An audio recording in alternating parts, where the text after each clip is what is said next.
Salut les amis, bienvenue dans cet épisode impromptu du Choucroute Garage. Il faut savoir que je n'avais pas du tout prévu de faire cet épisode aujourd'hui, mais les circonstances ont fait que, lors d'un tournage, j'ai eu une très bonne surprise. Il y a quelques jours, je suis allé tourner chez Automobile Coupé et Cabriolet à Blotzheim pour les vidéos du défi Tesla. Alors je me suis rendu compte que ACC avait deux autos totalement exclusives sur le marché français, à savoir l'Ampera E, qui n'était pas importé en France, et la Fiat 500e qui n'était vendue qu'en Californie. Didier et Lionel m'ont permis de prendre le volant de ces autos. J'aurais pu faire également un tour avec un Roadster Tesla, mais j'ai décidé de laisser la primeur à une autre chaîne YouTube qui va en parler prochainement.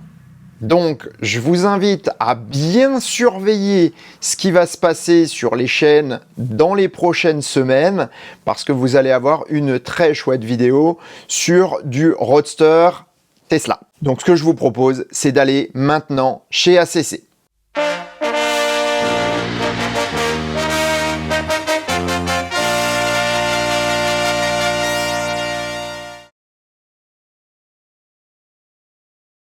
On est chez Didier et Lionel, à savoir on est chez ACC à Blotzheim, qui fait de la location, de la vente de voitures électriques et thermiques, mais généralement des coupés et cabriolets, ou en tout cas des voitures un petit peu différentes. Et aujourd'hui, la société a décidé de se développer dans la vente d'accessoires pour les voitures électriques, si je me trompe. Non, voitures électriques. Je vais laisser Didier présenter sa partie et Lionel présenter la sienne. Moi j'ai ce garage depuis maintenant 15 ans. Au départ on faisait beaucoup de voitures de sport et puis tout doucement depuis 2013 en fait, l'arrivée de la Zoé, on a commencé à faire beaucoup de véhicules électriques. Moi j'ai tout de suite aimé les voitures électriques, j'ai trouvé que le concept était génial, ça m'a beaucoup plu et puis donc on a vendu des Tesla et puis après on s'est dit que l'avenir finalement ça serait plutôt de louer la voiture quand on en a besoin et donc on a mis en place un service de location de voitures. Donc on a les Tesla Model S, Model 3, Model X, la Tesla Roadster, premier modèle, et aussi une i8, une Alpine qui n'est pas électrique parce qu'elle est vraiment très très bien, et bientôt la Porsche Taycan qui doit arriver ce mois-ci. Enfin, franchement, pour un passionné de voiture, ici, on est un petit peu au paradis quand même, hein. Même si beaucoup de gens sont purement thermiques ou purement électriques, franchement, intéressez-vous aux deux, vous verrez que c'est vraiment très très sympa des deux côtés de la barrière.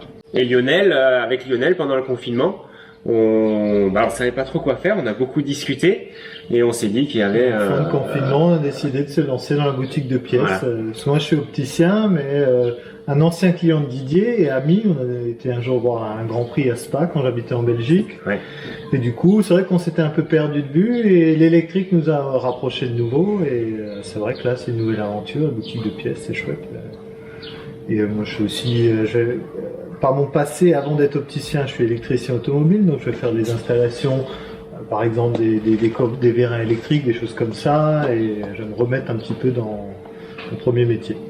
C'est ça la particularité en fait ici, c'est que vous avez une boutique d'accessoires. Comme vous pouvez le voir, en fait, il y a du stock, mais il y a également un local dans lequel on va pouvoir installer avec vous le matériel, si jamais vous le souhaitez. Il y a des prestations d'installation qui peuvent être faites, et ça, c'est quelque chose que vous n'aurez jamais quand vous achetez sur Internet. Autre petite chose, et là, je vous parle en tant que youtubeur, je n'avais pas de partenariat avec Hydrosilex, mais aujourd'hui, j'ai plutôt envie de vous dire, si vous achetez Hydrosilex sur le site, achetez-le chez ACC. Je vous mets le lien en description, parce que si vous regardez derrière Didier, viens là, vous voyez qu'on a de l'Hydrosilex, tous les produits sont là. Et donc il les a en stock, il peut les envoyer. Et franchement, si vous avez envie de commander parce que ma vidéo vous a plu, commandez-le chez Didier, ça me fera plaisir. L'Opel Ampera E a été lancé en septembre 2017. Cette auto, dérivée de la Chevrolet Bolt, dispose d'une batterie de 64 kWh ainsi que d'une puissance de 204 chevaux. Pesant 1625 kg, elle a à peu près la taille d'un Opel Meriva et en a l'habitabilité. Elle se charge par une prise combo CCS et de manière très surprenante dispose d'une architecture proche d'une voiture thermique avec un moteur à l'avant placé relativement haut. Son intérieur est très soigné avec des couleurs, des effets de noir et blanc. On est ici dans une version haut de gamme avec toutes les options. Si elle a l'apparence d'une familiale tout à fait ordinaire, elle a une habitabilité qui est relativement énorme. Son coffre est loin d'être ridicule et suffit très largement aux besoins d'une famille. Le tableau de bord est informatisé et le système d'infotainment est vraiment très bien fait avec une dalle tactile extrêmement réactive. Et en plus, c'est joli. Bon, je suis très surpris en fait, c'est la bonne surprise du jour. Découvre une e-Ampera, donc l'Ampera électrique équivalent de la Chevrolet Bolt. Et voilà, grâce à Didier et à Lionel, je vais pouvoir aller faire un tour avec. Et je suis super content parce que je suis un ancien vendeur General Motors et Chevrolet en particulier. Donc cette auto, j'en avais beaucoup entendu parler et je vais pouvoir maintenant aller l'essayer un petit peu. Alors, ce qui est surprenant, et là, c'est quelque chose. Il y a cette impression de cossu allemand par rapport à la Tesla. Oui, même au niveau de la suspension. Au niveau des bruits, tout est mat, ça craque pas, ça bouge pas, on sent tout de suite qu'il y a ce côté, malgré que c'est un véhicule américain. Assez ferme en amortissement quand même. Ouais, alors ça me choque pas parce que bon, comme j'ai pas les suspensions pneumatiques sur la Tess, chez moi c'est très ferme aussi. C'est le Meriva version électrique comme il aurait dû sortir. Les premiers Meriva, c'était vraiment des super bagnoles. Et puis quand ils ont sorti le deuxième, il était un peu lourdingue, un peu costaud quoi. Et ça restait une bonne voiture, mais il manquait un petit peu la dynamique qu'il y avait au départ. Et on retrouve en fait cette dynamique dans ce véhicule-là, avec une dimension qui est petite, tout en ayant finalement de quoi loger une famille sans aucun problème. Mais tu te dis, c'est quand même bien conçu. Ils ont sorti qu'un modèle et ils arrêtent. Et ça, c'est un peu autant de recherches, autant de trucs pour finalement derrière ne rien faire, c'est quand même étonnant. C'est dommage. Franchement, c'est dommage. Elle a un refroidissement liquide. Hein, oui, je crois. Donc charge rapide et tout. Hein. Je sais pas combien elle charge. C'est une voiture de tous les jours. Voilà, ça se vend dans le prix d'une i208 mais t'as une voiture quand même qui est plus fonctionnelle et plus puissante. Ah oui, plus grosse batterie. Ah en plus, oui, 64 kWh, c'est le prix quoi d'un e-Niro? Le Niro c'est 46 000. En fait, elle valait 48 à la base. Bon là, nous, on la vend moins cher, mais c'était 48. Celle-là, ouais, c'est une modèle 3. C'est une modèle 3. C'est une modèle 3. Ouais. Mais elle paraît du cul parce qu'elle a la plus grosse batterie quoi. Déjà, et puis elle a un rayon par rapport à la modèle 3. Quelqu'un qui n'aime pas Tesla ou qui n'aime pas la modèle 3, qu'est-ce qu'il va pouvoir faire avec après la modèle 3, c'est quand même, il y a un côté berline, les gens n'aiment pas tous. Alors ce qui est aussi très surprenant, c'est que autant la régénération sur la route est un petit peu plus faible que celle que je vais avoir sur la Tesla, par contre elle est plus forte à basse vitesse. Oui, elle va presque jusqu'à l'arrêt complet. D'ailleurs, on va tester. Est-ce qu'elle... Ah oui. Oui, il n'y a même pas besoin de toucher à la pédale de frein. Elle va jusqu'à l'arrêt complet. C'est la même chose que le mode serrage sur les modèles 3. Pour conclure, on pourra dire que cette Ampera E est tout de même un beau gâchis. Abandonner ce véhicule est vraiment dommage parce qu'il avait vraiment tout pour plaire et permettre aux familles d'adopter facilement la voiture électrique.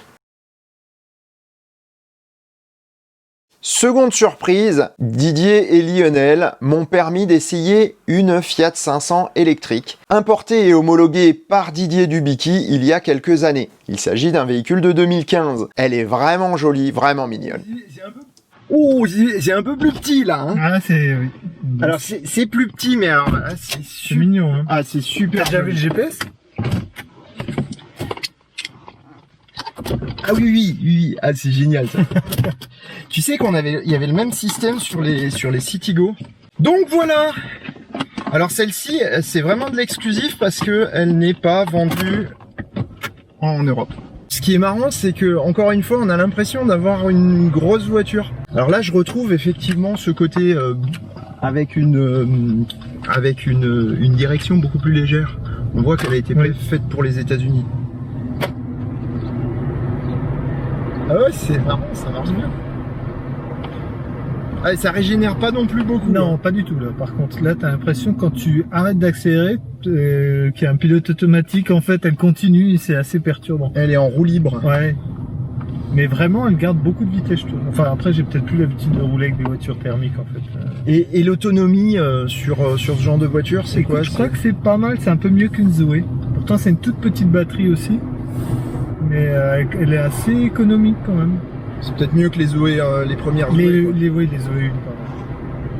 Parce qu'avec les actuelles, ça marche plutôt bien. Ouais. Mais effectivement, là, oui, ça régénère doucement, hein, doucettement. Hein. Parce que là, il me dit 99 km d'autonomie et on est à peu près à 2/3 de la batterie, donc je pense que ça doit faire 150, un truc dans le genre. Ouais, je pense. Mais effectivement, c'est assez bluffant, petite voiture, pas très large. Assez nerveuse. Ah oui, elle s'énerve même au point. T'as un effet de couple. Elle a un effet de couple. C'est marrant. Dès que tu braques un peu les roues, elle patine. Elle patine, ouais.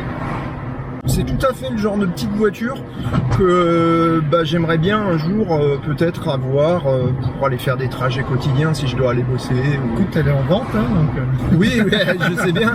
Pour l'instant, il n'y a pas trop les sous. Mais... Et abonnez-vous pour qu'ils puissent acheter une Fiat 500. En gros, c'est ça. Abonnez-vous parce que j'ai besoin d'une deuxième voiture. Non, en fait, j'ai pas besoin de deuxième voiture pour l'instant, mais effectivement, si un jour j'ai besoin, je pense vraiment passer, au moins en attendant le Cybertruck. Voilà. On ne sera pas la même taille. Non, c'est pas. Pour la mettre dans le coffre du Cybertruck. C'est ça pour faire la taille du quad. C'est génial. Non, mais elle est marrante. Elle est vraiment marrante. Elle fait cossu, elle fait.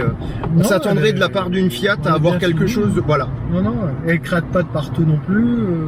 Elle est très très bien finie. Alors elle est aussi super ferme en suspension. Et ça, je pense que c'est lié aux batteries parce que c'est pas. Même si la batterie est petite, la voiture. Devrait, je pense qu'elle doit peser 1,4 tonne, un truc dans le genre. Mais en tout cas, voilà, ça c'est typique de la Honda, de la Mini. Voilà. La 500, elle est vraiment juste comme il faut. En fait, juste comme il faut. Alors, elle fait aussi un petit bruit. Hein. Ouais. Mais je trouve ça pas désagréable par rapport au bruit horrible des Zoé ou des Kia.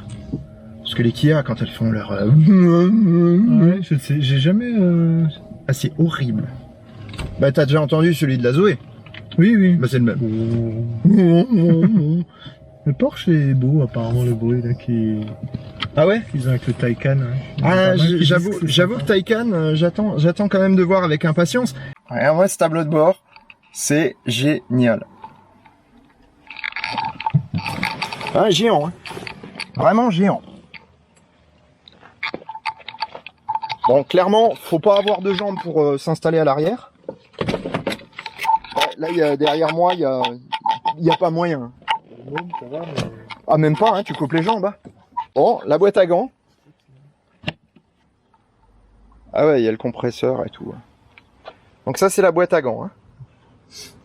Alors par contre, si on veut faire la version hilarant, le cache-bagage... Il est excellent celui-là. J'ai jamais vu un cache-bagage comme ça. Finalement, s'ils en avaient pas mis, c'était un peu pareil. Hein. Il est pas mal. Il est joli. Et il y a marqué Chrysler dessus. Ouais. Voilà. En conclusion, c'est une auto qui personnellement ne déparerait pas dans ma cour ou dans mon garage. Elle est fun à conduire, elle est très adaptée à un usage quotidien, tant qu'on ne fait pas de grands voyages avec. J'ai eu l'occasion de voir ce Roadster magnifique, mais comme je vous le disais en début de vidéo, je ne vais pas vous le détailler ici, je vais laisser la primeur à celui qui va venir l'essayer et vous relater ses aventures à bord de ce roadster. Alors ce que vous allez voir là, c'est très exceptionnel. Très très exceptionnel. C'est un personnel. Voilà. Il ne conserve pas de vin. Il est neuf, il a moins de 10 000 km. Il doit même sortir le neuf à l'intérieur. Ah bah ça, je peux pas leur partager, hein, par contre. Hein. Ah ouais. Oui. Je confirme, elle sent le neuf. Et sur ces bonnes paroles, je vous dis à bientôt dans un prochain épisode du Choucroute Garage. Ciao! Si ça te plaît, mets un pouce bleu. Si ça te plaît vraiment, abonne-toi. Clique sur la petite cloche. Et si ça te plaît vraiment, eh ben partage partout ce que tu peux. Merci.